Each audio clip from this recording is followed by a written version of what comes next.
Hello, God bless from Up Ministries. It's me, Dick Jr. I am coming to you today to read you 2 Chronicles chapter 19.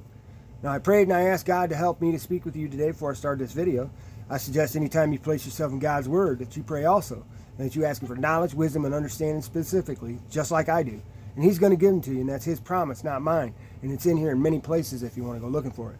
But the reason is He wants us to understand what's in this book, which is God's perfect plan of salvation from the creation to the last time through His Son, Jesus Christ, okay? So everything we need to know about sin and salvation through Jesus Christ is in this book.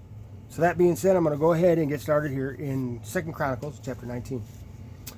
Then Jehoshaphat, the king of Judah, returned in safety to his house in Jerusalem.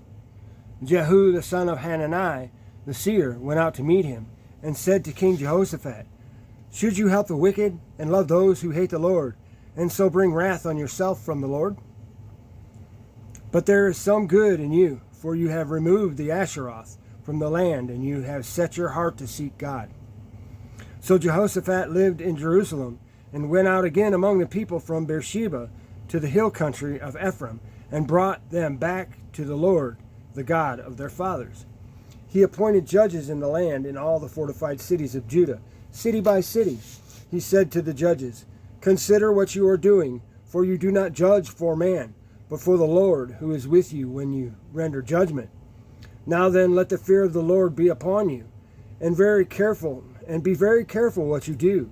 For the Lord our God will have no part in unrighteousness, or partiality, or taking of a bribe."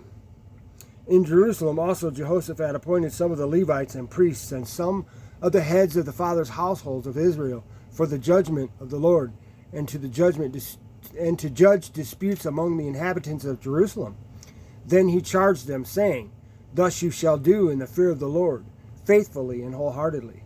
Whenever any dispute comes to you from your brethren who live in their cities, between blood and blood, between law and commandment, statutes and ordinances, you shall warn them, so that they may not be guilty before the Lord, and wrath may not come on you and your brethren. Thus you shall do, and you will not be guilty. Behold, Amariah the chief priest will be over you in all that pertains to the Lord, and Zebadiah the son of Ishmael, the ruler of the house of Judah, in all that pertains to the king. Also the Levites shall be officers before you. Act resolutely, and the Lord be with the upright." And that is all I have for 2 Chronicles chapter 19. I was about to say Chronicles. That's what I say to my wife all the time. I'm being comical. Anyway, thanks for listening. God bless.